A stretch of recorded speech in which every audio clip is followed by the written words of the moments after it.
Hello, I'm Bonnie Erbay. Welcome to this special edition of To the Contrary. We're here in Southern California, where we're going to introduce you to the new Americans and the burgeoning industry that's growing up around them.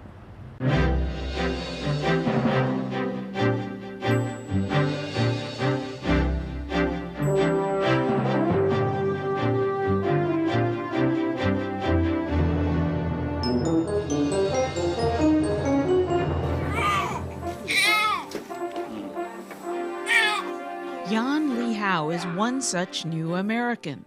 He was born in Los Angeles in 2012 to Chinese parents who came to the U.S. to deliver him. That so their child would be an American citizen. My baby's called. His English name is Leo Young. His Chinese name is Yang Li Hao. Yang Bo is an affluent interior designer in Shanghai. His wife would not talk to us about why she had her child in the U.S. while on a tourist visa, but he explained U.S. citizenship would give his son a better life. Yang was particularly concerned about access to healthier food. He also, surprisingly, talked about access to food stamps. But the main reason is to give his son a better, less expensive education.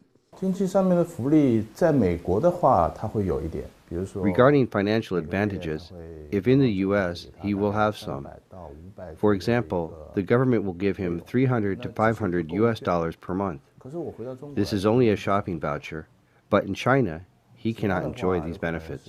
The other benefits are free education, healthier food, unlike in China where these days we don't dare to eat anything. I do believe the American education system is better than the Chinese education system. Really, it is better.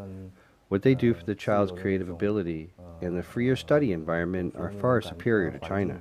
Yang Bo and his wife are part of a growing trend, engaged in a practice known as birth tourism. Pregnant women from countries such as China, Korea, Taiwan, and Turkey enter the U.S. on tourist visas with the intention of delivering their babies on U.S. soil. In fact, it's becoming so widespread, in China there's a new hit movie about it. You are single? I'm a single lady. I'm a single lady. 周日要去公园，否则我不理你。 The practice is legal through a constitutional loophole, but is highly unethical. U.S. embassies won't grant visas to women timing their visits so they can give birth in the U.S. So most women hide their pregnancies or get their visas before their pregnancies start to show. The 14th Amendment to the U.S. Constitution was approved by Congress just after the Civil War, primarily to guarantee citizenship for African Americans. It declares in part, all persons born or naturalized in the United States and subject to the jurisdiction thereof are citizens of the United States. Whether that includes children of foreign parents is in dispute due to a legal debate over the meaning of jurisdiction. Despite that, it is being used by a growing number of foreign women to deliver here. In 2000, the Centers for Disease Control and Prevention reported that more than 5,000 infants were born here to foreign mothers. In 2008, the latest year for which data are available, the number was just fewer than 7,500. But many say those numbers are woefully underreported. Here's how birth tourism works. Brokers advertise, offering package deals to women who want to have their newborns become U.S. citizens. These women are often accompanied by their husbands, who are an integral part of the planning process. Jinan Tashi reports for the Inland Valley Daily Bulletin and has been covering the ballooning trend as more women arrive to give birth in Southern California. This is kind of a birthing package where, everything is pre-set up for you, and then, everything from where you're going to stay, where you're going to go while you are here, if you're doing any vacationing while you're here, visiting your doctor's offices, whether you're having a natural birth or whether you're having a C-section, and then all of your meals are included. And that price tag has been reported to be about $100,000. The women stay in what are called birthing centers or maternity hotels. They are advertised as luxury hotels or high-end housing. This is another area in the website where it actually kind of tells you what the facilities to the birthing, the maternity hotels look like. And so you can see some of them have pools. When the women arrive, they find few are luxurious, and most are just cut-up single-family homes or apartment complexes. The birthing centers are scattered nationwide, with many in New York and Southern California. This birthing center is located in Chino Hills, California, just east of Los Angeles. It is zoned as a single-family home with 7 bedrooms, but the agency owner subdivided it into 17 bedrooms and 17 bathrooms, a clear violation of California building and zoning laws. A lot of changes to the home that were done without permits, and this is against code enforcement law. And more importantly, the city had an issue with the fact that they were operating a hotel out of a residential home, and that is against code enforcement rules. After seeing a lot of activity in the area and large groups of pregnant women walking around, neighbors started to question what was going on. At first, we're like, oh, maybe it's like human sex trafficking, or, something really weird is going on and it's not right. Then they learned the house was being used as a maternity hotel. On an ethical level, I think it's very concerning. It's not very American. As an immigrant myself, I came over here when I was 8 years old. My father came over here first, left our entire family, worked 2 jobs, earned enough money to send money to get visas for our family. We came over here. We're all citizens now. We're very proud to be Americans, and we worked really hard at it. And essentially, this birth tourism, it's like buying citizenship. Rosanna Mitchell is the leader of Not in Chino Hills. Not here, not anywhere. Not here, not anywhere. If you come here, you can buy your citizenship, $5,000 to $10,000 a month. Essentially, you can come have your baby here and then go back to your country. Homeowners protested after seeing cars and vans driving through their neighborhood and groups of pregnant Chinese women walking around. Finally, a septic tank overflowed down the hill. Yeah, the sewage was coming down the hill on the left side on these homes over here, and it's coming from the home itself. And the smell was apparently horrendous. Jim Gallagher also protested, since he lives in the neighborhood and was affected by the sewage overflow. I never thought this could happen here. At the same time, I do believe they think that we would just roll over, that we're a sleepy community and we would do nothing about this. It was very weird, it was very surreal, because why would this happen here? But the traffic going up and down, all the women coming and going, and the fact of the matter is the Chino Hills residents are not willing to take this lying down. Chino Hills residents stood their ground.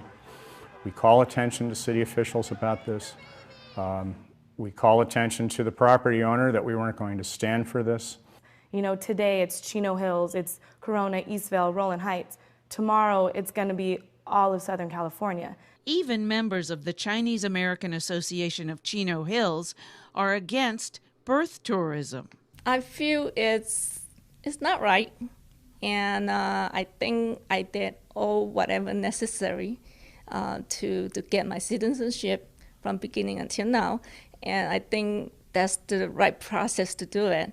I have a soft spot for those people who wanted to come in the United States because, like myself, I came from outside the United States. But I went through the legal process, the right way of doing it. It's not the fault of those pregnant women.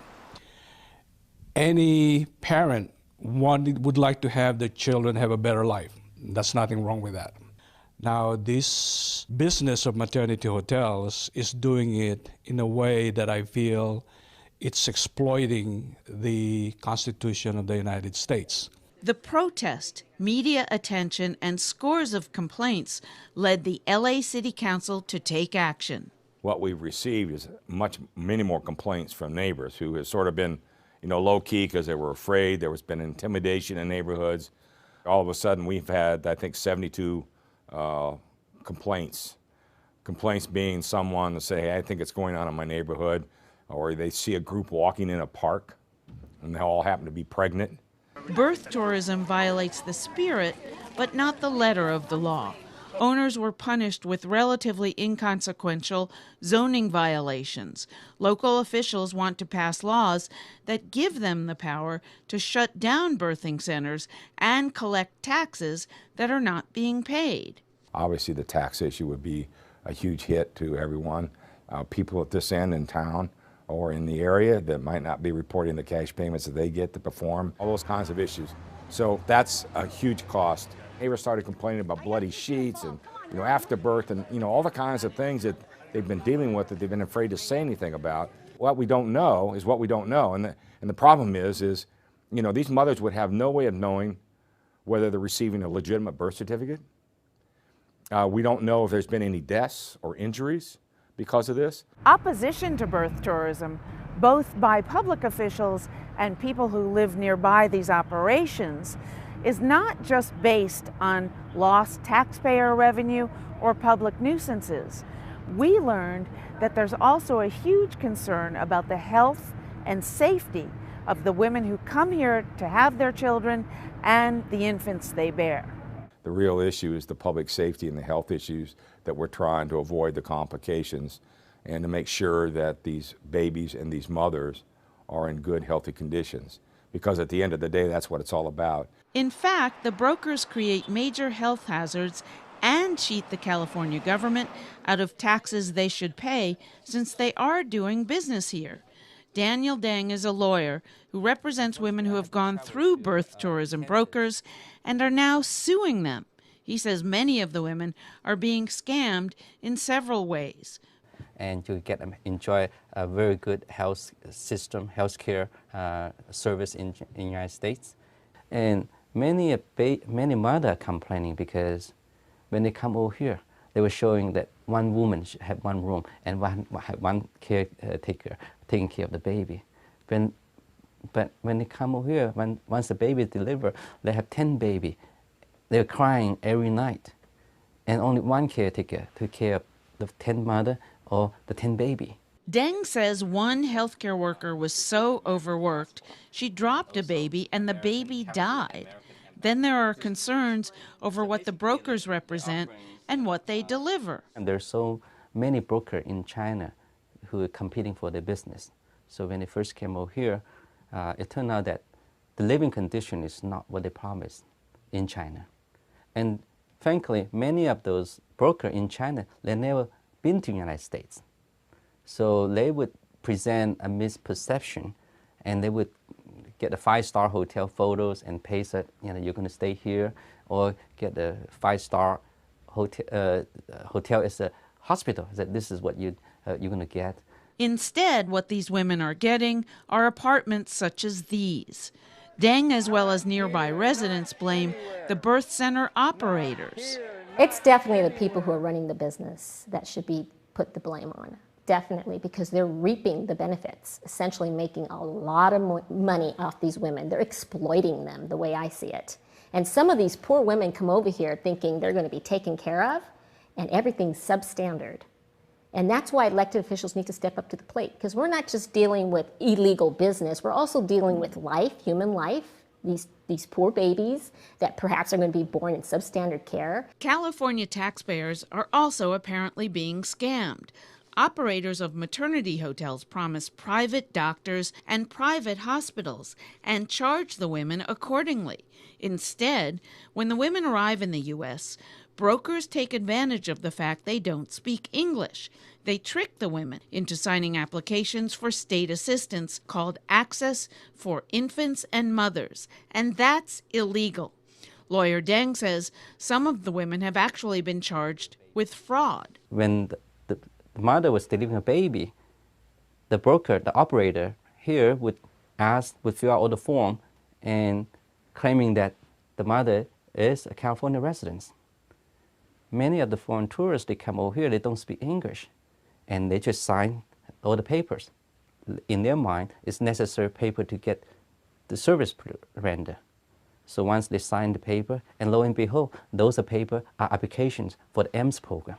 I've been advocating in the Chinese community and to the Chinese authority that you have to have a better regulation of the broker who force advertising and make sure they get bond for it, and make sure they have some channel to complain when they went back to China. They could complain that this broker, is a crook, and they should have some kind of recourse from China end.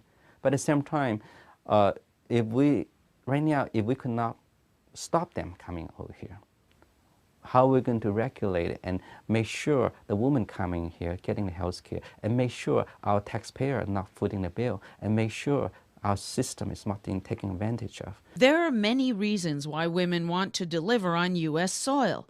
Not only do they believe our healthcare system is better, they believe as parents they are protected from political persecution if they have a U.S. citizen in the family.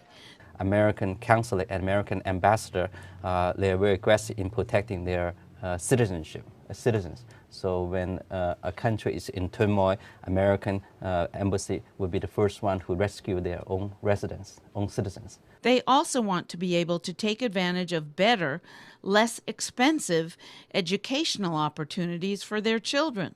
But whether birth tourism is hurting or helping the U.S. economy is an unanswered question.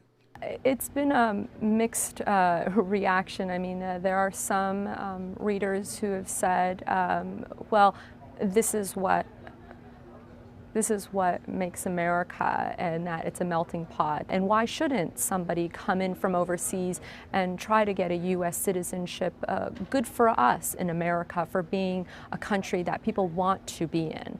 But I have other readers that have called and say, how dare they? They are, taking advantage of the 14th Amendment, and they're finding a way, a loophole in the system to become American citizens, and shame on them for trying to do so. Birth tourism is hardly new. In fact, it's been going on for decades.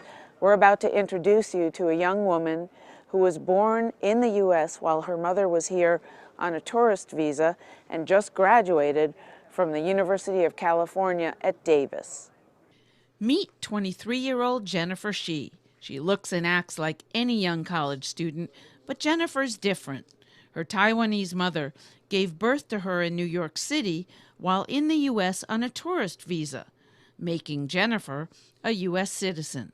So why did your parents decide to time it so you were born in New York? It was because my grandma and my uncle was in New York. They were in New York already, and then my mom was just visiting them, and that's when she decided to have me, because my grandmother can take care of me. They just feel like 20 years ago, they just feel like America is more, you can get a lot more opportunity here in terms of jobs. And then she took me back when I was 3 months old to Taiwan. Jennifer lived in Taiwan for the next 15 years. So you grew up thinking you were Taiwanese? I grew up thinking I'm Taiwanese, even though on the car it says I was born in New York. And then people would make fun of me and say, oh, you're a New Yorker and stuff, but I don't even speak the language, or I didn't speak the language. One day when Jennifer was 15, Jennifer's parents told her she was moving to the U.S. to go to school. So when your parents told you you were moving to the United States, how did they tell you? I was kind of sad that when they told me I had to come here for high school, because all my friends are still in Taiwan, and it's it's like another new environment. And I was never really angry with them. I kind of just did what they told me to do. Yeah, and I just followed what they wanted to do. She landed in Utah, living with a family friend. It was a tough time for her. Yeah, I didn't speak any English before I came here. I was really scared because I was actually the only Asian in school, so I had no one to talk to, and I had to force myself to learn the language as soon as possible so I can communicate and talk to friends, make friends. Jennifer's dad joined her. Their next move was to Idaho. Her parents then decided if Jennifer lived in California, she could get a good education and pay in-state tuition rates. That saved her family almost $23,000 a year for 4 years. But many believe it is the taxpayers of California or any state where a birth tourism baby ends up going to school who have to make up the difference. I believe I got a better education here in America because, I don't know, I just feel there's more. It's not just about taking classes, you know, there's after school program, like you can be on a sports team, like play volleyball, and that helps a lot. It helps a lot with my education, like instead of just going to school for like 12 hours in Taiwan. Yeah, I feel like that definitely helped a lot. Yeah. I would say a plus in my life, yeah, because definitely more opportunity, more job opportunity. What do other students think of Jennifer's story? They're competing with a lot of other students who really need the in-state tuition, and as somebody who receives a lot of financial aid for coming over here, I don't know, I wouldn't want to see that personally taken away from me because somebody else is coming over. If people are just using tourism as a means to, you know, have their kid here, I can't say I blame them because they are getting a better life, but I mean, it is still illegal to me. Even so, after 8 years of living the American dream, Jennifer is torn. I think I would always think that I'm more Taiwanese than American. Yeah, when I see myself in the mirror, because, you know, I don't know, it's just, I grew up in Taiwan, and then like, I'm just so used to the culture and everything, yeah. It's going to be hard for me to consider myself as an American. We found Jennifer after she was profiled by reporter Richard Chang of the Sacramento Bee. After that story ran, she learned many Americans don't support birth tourism, and they aren't afraid to say so. Most of the comments are really harsh and really harmful, and they're like, "Oh, Jennifer doesn't deserve to live in the States, and it's legal to have her here," and it's really harsh. But then I feel like I don't think me and my mom are doing anything illegal, like, 'cause she came here, and then I just feel like I'm like any other immigrants here, like they took time to get their green card and visa and came here and moved here. And I feel like this is what America, because it's about diversity. It's really diverse, that you can see any race anywhere, yeah. After graduating, Jennifer returned to Taiwan for a long visit and landed a job. Attorney Deng told us American-educated Asians earn very high salaries when they work for American companies with offices in their homelands, more than they would have made otherwise. However, a few months later, she learned she could not stay in the country as a tourist, and she had to give up her job and move back to California. What's your goal? Where do you see yourself living? I would say find a job, get married. I would like to raise my kids in Taiwan, yeah, instead of America. Like my situation, kind of want to raise them in Taiwan first for about 10 years and then move back to America.